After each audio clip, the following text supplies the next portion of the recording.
નમસ્કાર વિદ્યાર્થી મિત્રો, welcome back once again in the biology world. બાયોલોજીની દુનિયામાં સ્વાગત કરું છું. ચેપ્ટર 15 ની અંદર આપણે શીખી રહ્યા છીએ પ્લાન્ટ ગ્રોથ રેગ્યુલેટર્સ, વનસ્પતિ અંતઃસ્ત્રાવો, વનસ્પતિ વૃદ્ધિ નિયામકો, પીજીઆરએસ.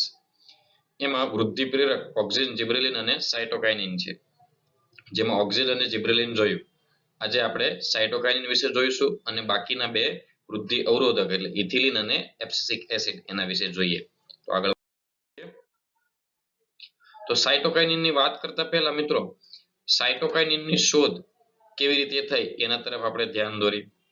સાયટોકાઇનિનની શોધને આપણે જોઈએ તો એફ સ્ફુગ અને એના સાથીદારોએ એક નિરીક્ષણ કર્યું કે તમાકુના પ્રકાંડમાં આંતરગાંઠના ભાગોમાંથી કેલસ અવિભેદિત કોષોનો સમૂહ ત્યારે જ મળે છે જ્યારે એમાં ઓક્સિન ઉપરાંત બીજા કેટલાક ઘટકો ઉમેરવામાં આવે, જેમ કે વાહક પેશીનું સત્વ એટલે કે વાહક પેશીનો રસ, જલવાહક, અન્નવાહકનો, ઈસ્ટનું સત્વ એટલે ઈસ્ટનું જે દ્રાવણ બનાવ્યું હોય તે, નાળિયેરનું દૂધ એટલે નાળિયેર પાણી અથવા ડીએનએ. આ જ્યારે ઉમેરવામાં આવે ત્યારે આવું થતું. મિત્રો, અહીંયા શબ્દ વાપરો છે કેલસ. કેલસ એટલે અવિભેદિત કોષોનો સમૂહ. જેનું વિભેદન ન થયું હોય એવા ઘણા બધા કોષોનો સમૂહ. રાઈટ, આ રીતે અહીંયા જથ્થો હું દોરવાનો ટ્રાય કરું છું. જો તમે આ ઘણા બધા અવિભેદિત કોષોનો સમૂહ એટલે જેને કાર્યની વહેંચણી નથી થઈ, જેનું વિભેદન નથી થયું, એવા કોષોનો સમૂહ એને કેલસ કહેવાય. અને એ કેલસ ત્યારે જ મળે છે. કેલસ ક્યારે મળે? જ્યારે કોષ વિભાજન થાય તો. વારંવાર કોષ વિભાજન થાય તો ઘણા બધા કોષો બને તો જ કોષોનો સમૂહ બને. ધેટ મીન્સ કે આ કોષોનો સમૂહ ત્યારે જ મળતો કે જ્યારે એમાં કોઈ ઓક્સિજન ઉપરાંત બીજો પદાર્થ ઉમેરવામાં આવે. જેમ કે નાળિયેરનું પાણી છે, નાળિયેરનું દૂધ એટલે ડીએનએ ઉમેરવામાં, વાહક પેશીનો કોઈ ઘટક, ઈસ્ટનો કોઈ ઘટક. રાઈટ, ધેટ મીન્સ કે એની મેઇન અસર શું હશે? કોષ વિભાજન પ્રેરવા. ઓક્સિજન સાથે જ્યારે અન્ય ઘટકો ઉમેરવામાં આવે તો અન્ય ઘટકોમાં કઈક એવું રસાયણ છે જે કોષને વારંવાર કોષ વિભાજન માટે પ્રેરે છે અને વારંવાર કોષ વિભાજન થવાથી કોષોનો સમૂહ બને છે. પછી સ્ફુગ અને મિલરે પછીથી એને સાયટોકાઇનેસિસ પ્રેરક, સાયટોકાઇનેસિસ પ્રેરક, સાયટોકાઇનેસિસ કોષ વિભાજનની પ્રક્રિયા પ્રેરે.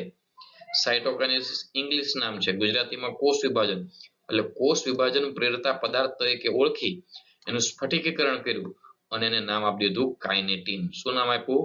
કાઇનેટિન. તો આ રીતે સાયટોકાઇનિનની શોધ થઈ કોષ વિભાજન કરનાર પ્રેરક પદાર્થ તરીકે. સાયટોકાઇનિનની અસરો જોઈએ મિત્રો, તો વાત કરી એમ સાયટોકાઇનિનની મુખ્ય અસર શું આવશે? કોષ રસ વિભાજનની એટલે કે સાયટોકાઇનેસિસની એની વિશિષ્ટ અસર છે. એ કાઇનેટિન સ્વરૂપે જોવા મળે. એડેનિનનું જ રૂપાંતરિત સ્વરૂપ છે. એડેનિનનું નાઇટ્રોજન બેઝ છે, એડેનિન ગ્વાનિન, પ્યુરિન પ્રકારના નાઇટ્રોજન બેઝ. એટલા માટે એડેનિનનું જ રૂપાંતરિત સ્વરૂપ, જેનું આપણે નામ અગાઉ જોઈ ગયા લાસ્ટ લેક્ચરમાં, N6 ફર્ફુરાલ એમિનોપ્યુરિન. પ્યુરિન પ્રકારના જ નાઇટ્રોજન બેઝનું આ રૂપાંતરિત સ્વરૂપ. પ્યુરિન પ્રકારનો નાઇટ્રોજન બેઝ એટલે એડેનિન, એનું જ રૂપાંતરિત સ્વરૂપ N6 ફર્ફ્યુરાલ એમિનોપ્યુરિન તરીકે ઓળખાયેલું છે. એ સ્વરૂપે વિખંડનીય પદાર્થ તરીકે એ હેરિંગ માછલીના શુક્રકોષના ડીએનએ માંથી પણ એનું સંશોધન થયું છે. આ રીતે એડેનિનના વ્યુત્પન્ન તરીકે, વિખંડનીય પદાર્થ તરીકે એટલે એનાથી જ બનતા પદાર્થ તરીકે, એડેનિનમાંથી જ બનતા પદાર્થ તરીકે હેરિંગ માછલીના શુક્રકોષ એટલે કે પ્રાણીમાંથી એ અલગ તારવું. કાઇનેટિન વનસ્પતિઓમાં નૈસર્ગિક રીતે અવેલેબલ નથી, કુદરતી રીતે અવેલેબલ નથી. આ રીતે પ્રાણીઓમાંથી કે બીજી રીતે એને સંશ્લેષિત કરવામાં આવે. કુદરતી કાઇનેટિન, કુદરતી સાયટોકાઇનેસિસ જેવી જ અસર ધરાવતો બીજો પદાર્થ મળી આવ્યો નૈસર્ગિક રીતે. ક્યાં? જો નૈસર્ગિક રીતે સાયટોકાઇનિનની શોધ મકાઈના બીજદેહ કોષ, મકાઈનો બીજદેહ કોષ એટલે કે એનો મધ્ય ભાગ, બીજદેહનો ભાગ, અને નાળિયેરના દૂધ એટલે કે નાળિયેરના પાણીમાં ઝિએટિન સ્વરૂપે સૌપ્રથમ આ કુદરતી સાયટોકાઇનિન મળી આવેલો વનસ્પતિમાં. અન્યથા એ વનસ્પતિમાં કુદરતી રીતે મળતો નથી. ઝિએટિનના સંશોધન પછી અનેક સાયટોકાઇનિનના પ્રાકૃતિક અને નૈસર્ગિક સ્વરૂપો શોધાય જે કોષ વિભાજન પ્રેરક પ્રવૃત્તિ ધરાવતા હોય એવા સંશ્લેષિત સંયોજનો એટલે કે સંશ્લેષિત એટલે બનાવટી પ્રયોગશાળામાં બનાવાયા. ઝિએટિનની શોધ થઈ પછી ઘણા બધા નૈસર્ગિક અને ઘણા બધા સંશ્લેષિત એટલે બનાવટી સંયોજનો બન્યા કે જે કોષ વિભાજન પ્રેરતા હોય. નૈસર્ગિક સાયટોકાઇનિન વનસ્પતિના એવા પ્રદેશમાં સંશ્લેષિત થાય કે જ્યાં ત્વરિત કોષ વિભાજન થતું હોય. એટલે કુદરતી રીતે આ સાયટોકાઇનિન ક્યાં જોવા મળશે? તો કે કુદરતી રીતે સાયટોકાઇનિન વનસ્પતિના એવા ભાગમાં જોવા મળે કે જ્યાં આ તાત્કાલિક ત્વરિત કોષ વિભાજન થતું હોય, ખાસ કરીને વર્ધનશીલ પ્રદેશવાળા વિસ્તારમાં, એટલે તાત્કાલિક એવા પ્રદેશમાં એ બનતો હોય છે. પ્રાપ્તિ સ્થાન કે જ્યાં વર્ધનશીલ પેશી હોય ત્યાં, એટલે મૂળની ટોચનો ભાગ, મૂલાગ્ર, પ્રરોહાગ્ર, વિકાસશીલ પ્રરોહ કલિકાઓ અને તરુણ ફળ જે સતત વિકસી રહ્યા હોય, જે સતત કોષ વિભાજન થતું હોય ત્યાંથી એ મળે. એની અસરો નવા પર્ણો ઉત્પન્ન કરવા, પર્ણોમાં હરિતકણનું સર્જન કરવું, પર્ણોનું હરિતકણનું સર્જન કરી પર્ણોને સતત લીલા રાખે છે, ગ્રીન રાખે છે, એવરગ્રીન. એટલે પર્ણો લીલા તો વનસ્પતિ લીલી, વનસ્પતિ લીલી તો લીલીછમ વનસ્પતિ 12 મહિના રહે, એટલા માટે એને સદાબહાર અંતઃસ્ત્રાવ પણ કહેવાય છે. સદાબહાર, એવરગ્રીન, રાઈટ, સદાબહાર અંતઃસ્ત્રાવ તરીકે પણ ઓળખવામાં આવે છે. પ્રરોહની પાર્શ્વવૃદ્ધિ અને અસ્થાનિક પ્રરોહના સર્જનમાં પણ એ ઉપયોગી છે. પ્રરોહની પાર્શ્વવૃદ્ધિ એટલે કે ડાળીઓનો વિકાસ કરે, પ્રકાંડ જે છે એમાંથી બ્રાન્ચીસ, શાખાઓનો વિકાસ કરે છે, એટલે પાર્શ્વ વૃદ્ધિ માટે પણ એ જવાબદાર છે. કોષરસ વિભાજન ઉપર વિશિષ્ટ અસર છે. આપણે જોયું કોષ વિભાજનની ક્રિયા ખાસ પ્રેરે છે. અગ્રીય પ્રભાવિતામાંથી મુક્તિ આપે. અગ્રીય પ્રભાવિતામાંથી મુક્તિ કેવી રીતે આપે, તો ઓલરેડી આપણે જોઈ જ ગયા છે. શું કરે છે? પાર્શ્વીય વૃદ્ધિ કરે છે. પાર્શ્વીય વૃદ્ધિ એટલે કે ડાળીઓનો વિકાસ કરે છે, રાઈટ. એટલે લંબાઈ ઓછી થાય, એટલે અગ્રીય પ્રભાવિતા ઓછી થાય અને પાર્શ્વીય વૃદ્ધિ થાય. પોષક દ્રવ્યોનું વિતરણ કરે છે. પોષક દ્રવ્યોને એક જગ્યાએથી બીજી જગ્યાએ વહેંચણી કરે છે અને પર્ણના પતનને પણ અટકાવે છે, એટલે પર્ણને ખરી જતા અટકાવે છે, રાઈટ. તો આ રીતે જે છે વૃદ્ધિ પ્રેરક અંતઃસ્ત્રાવ છે આ સાયટોકાઇનિન્સ અને તેની અસરો. ખાસ તૈયાર રાખજો, બધા અંતઃસ્ત્રાવ અગાઉ કીધું છે એમ આ પણ બધા તૈયાર રાખવા. આગળ જઈએ આપણે ચોથા અંતઃસ્ત્રાવમાં, ઇથિલિન.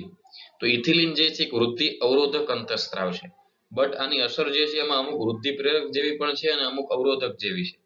બટ મોટા ભાગની અસરો મિત્રો કેવી છે? વૃદ્ધિ અવરોધક છે, એટલા માટે એને અવરોધક તરીકે લીધો છે, રાઈટ. એની શોધ વિશે જોઈએ અને એની અસરો જોઈએ.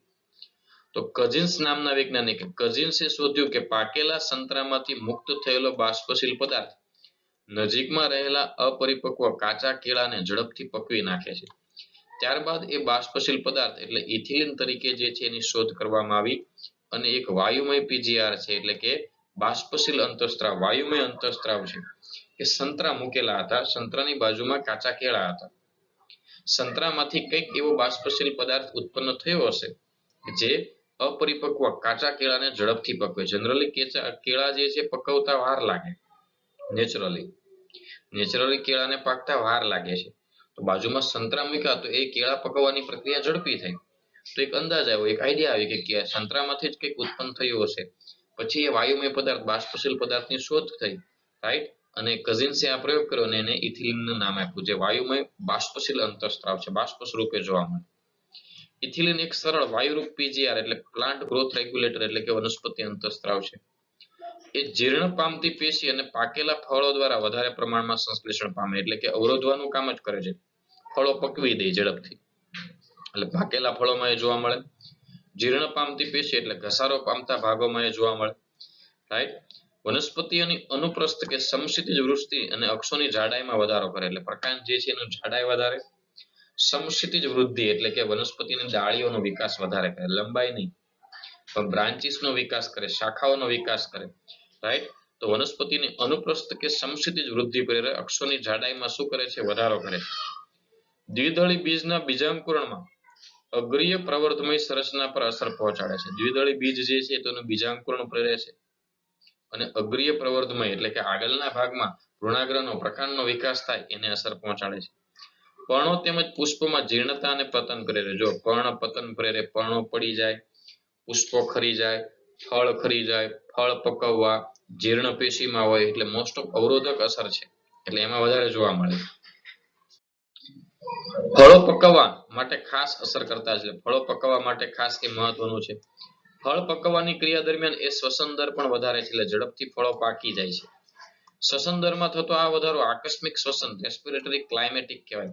એટલે જ્યારે ઇથિલિનનો છંટકાવ કરવામાં આવે, રાઈટ, ફળો ઝડપથી પકાવવા હોય તો ઇથિલિનનો છંટકાવ વૃક્ષને આપવામાં આવે, તો ઇથિલિન અંતઃસ્ત્રાવ આપવામાં આવે તો ઝડપથી કાચા ફળો પાકા બની જાય છે, કારણ કે શ્વસન દર વધારી દે છે. ઇથિલિન જે છે બીજ અને કલિકાની સુષુપ્તાવસ્થા તોડી અને બીજાંકુરણ પ્રેરે છે. જેમ કે અગાઉ જોયું આપણે મગફળીમાં બીજાંકુરણ, દ્વિદળી બીજમાં બીજાંકુરણની શરૂઆત કરે. બટાટાના પ્રકાંડ ગ્રંથિલમાં અંકુરણ કરાવે છે. ઇથિલિન ઊંડા પાણીમાં ડાંગરના છોડમાં આંતરગાંઠ પર્ણદળની લંબાઈ પ્રેરે છે. રાઈટ, ઊંડા પાણીમાં ડાંગરના છોડમાં આની આંતરગાંઠ જે છે એ પર્ણદળની લંબાઈ કરે છે. નો ઇથિલિન, ઇથિલિન વગર અને ઇથિલિનની હાજરીમાં જો ટમેટા પાકે છે. રાઈટ, ઇથિલિનનો જ એવો સ્ત્રોત ઇથોફેન એનો યુઝ થાય છે પકવવા માટે. રાઈટ, ઇથિલિનનો જ એવો સ્ત્રોત છે ઇથોફેન, રાઈટ, એનો અહીંયા પકવવા માટે યુઝ થાય છે. તે ઉપયોગ જોઈએ તો પર્ણ અને પ્રરોહાગ્રના ઉપરી ભાગોને પાણીથી ઉપર રાખવામાં મદદરૂપ કરે. પ્રકાંડની લંબાઈ વધારે એટલે પાણીના પ્રકાંડ ઝડપથી વધે. ખાસ કરીને ભાતના ખેતરમાં પાણી બહુ ભરેલું હોય એટલે શેરડી છે કે પછી આ આપણે ભાત છે એટલે કે ચોખા છે એના ખેતરોમાં પર્ણો ઝડપથી વિકસે તો જ એ પ્રકાંડ ઝડપથી વિકસે તો જ પર્ણો બહાર આવે અને પાણીની સપાટી પર રહે. એટલે પ્રરોહાગ્રના ભાગો, પ્રકાંડના આગળના ભાગો પાણીની સપાટી પર બહાર આવે એ રીતે ઝડપથી વિકાસ કરે છે. મૂળની વૃદ્ધિ મૂળરોમના નિર્માણને પણ પ્રેરે છે, જેથી વનસ્પતિમાં શોષણ સપાટી વધે. અનાનસ, પાઇનેપલની અંદર પુષ્પસર્જન કરવાની શરૂઆતમાં ઉપયોગી છે અને ફળને યોગ્ય સમયે પરિપક્વતા તરફ લઈ જવામાં મદદરૂપ થાય છે. આંબામાં પુષ્પસર્જન પ્રેરે છે. ઇથિલિન ઘણી દેહધાર્મિક ક્રિયાનું નિયમન કરે અને સૌથી વધારે ઉપયોગી પીજીઆર ખેતીવાડી ક્ષેત્રે, ખાસ મહત્વનો મુદ્દો યાદ રાખજો, ખેતીવાડી ક્ષેત્રે સૌથી વધારે મહત્વનો ઉપયોગી છે અને એનો સ્ત્રોત જે પકવવા માટે વપરાય ઇથોફેન અથવા ઇથિફેન, રાઈટ, જે ઇથિલિનનો સ્ત્રોત છે જે કાચા ફળોને પકાવવામાં યુઝ થાય છે. અહીંયા આવે છે, જોઈએ આપણે. ઇથિલિનના સ્ત્રોત તરીકે સૌથી વધારે ઉપયોગી છે સંયોજન ઇથિફોન, જે વાત કરી હતી. તે ઇથિલિનમાંથી જ મેળવવામાં આવે. ઇથિફોન એક જલીય દ્રાવણમાં ત્વરિત રીતે શોષણ પામે. એટલે પાણીની અંદર ઇથિફોન નાખી દો એટલે વનસ્પતિ પાણી શોષાય એ રીતે પાણીની સાથે સાથે ઇથિફોન પણ વનસ્પતિમાં વહન પામે.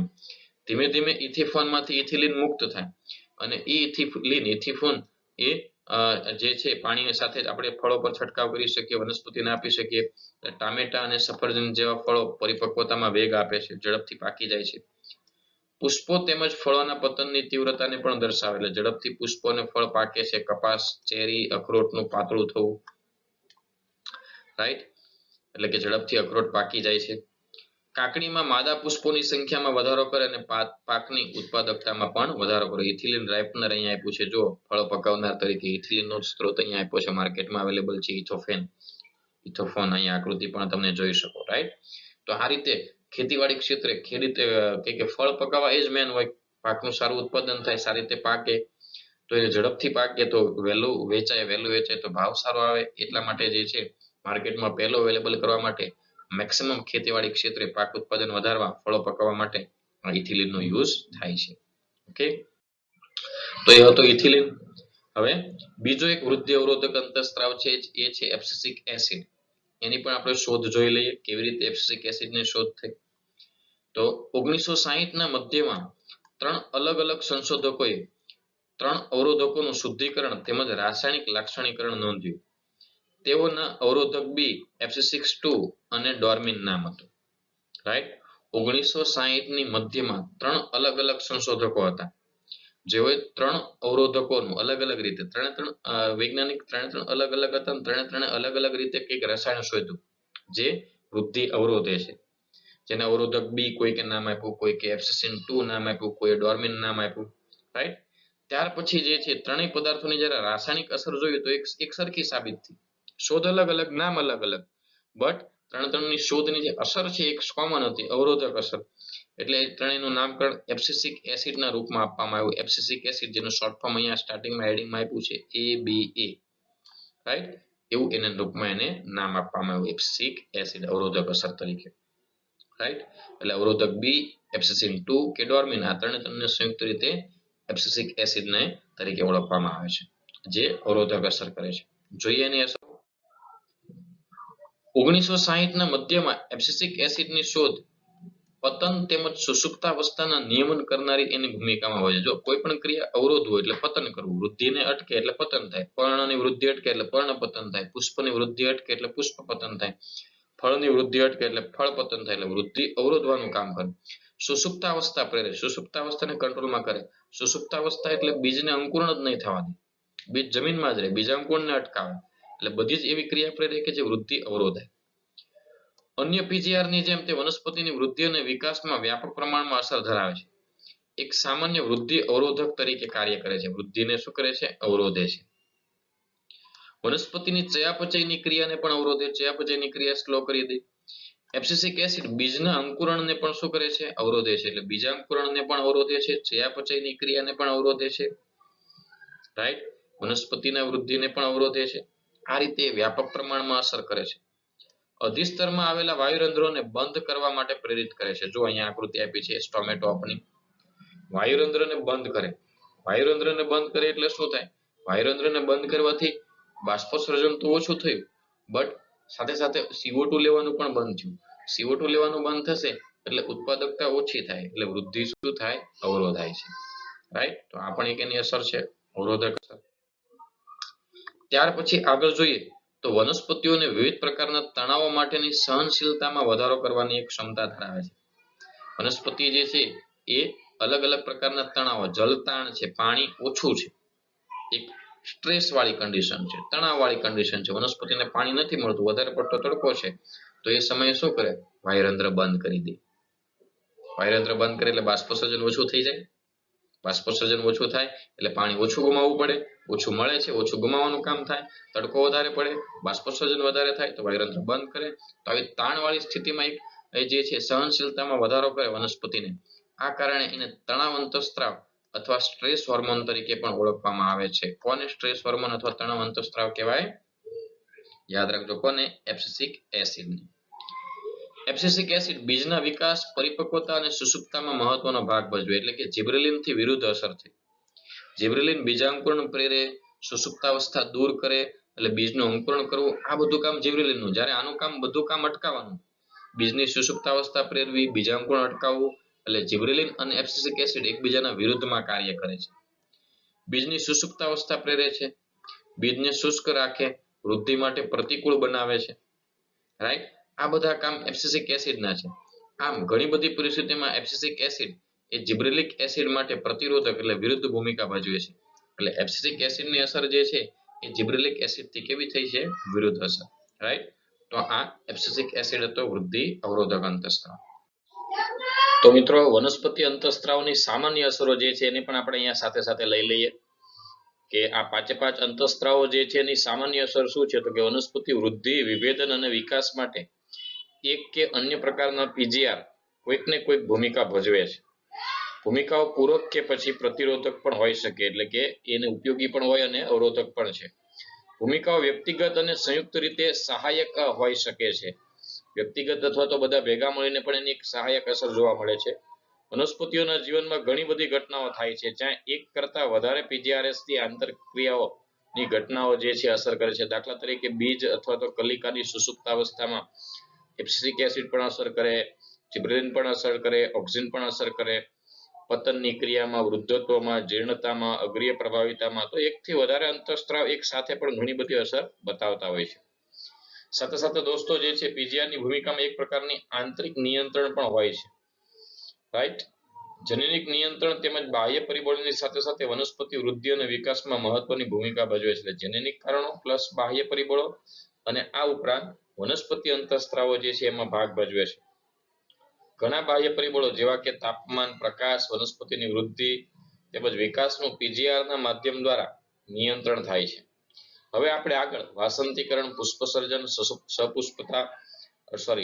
સુષુપ્તતા, બીજાંકુરણ, વનસ્પતિ હલનચલન આ બધા માટે જે છે એ ઉપયોગી આ બધા અંતઃસ્ત્રાવો છે, આ બધી ઘટનાઓ માટે જે હવે આપણે પાછળ શીખવાના છે. ઓકે, તો આગળ વધીએ મિત્રો. સો ધેટ્સ ઓલ ફોર ટુડે દોસ્તો. તો આજ માટે આટલું જ. તો અહીંયા વૃદ્ધિ અંતઃસ્ત્રાવો અહીંયા પૂરા થાય છે, રાઈટ. 3 પ્રેરક છે અને 2 અવરોધક. 5 અંતઃસ્ત્રાવો, એમની શોધ ખૂબ સારી રીતે તૈયાર કરવાનો, કારણ કે મોસ્ટ આઈએમપી ભાગ છે, મેક્સિમમ પ્રશ્નમાંથી પૂછાય છે. ઓકે, તો hope you understand it very well. હોમવર્કમાં 3 તૈયાર કરવાના. આપ સારી રીતે સમજ્યા હશો. નવા વિડીયો લેક્ચર સાથે ફરી મળીએ. Till then take care and bye bye. આવજો.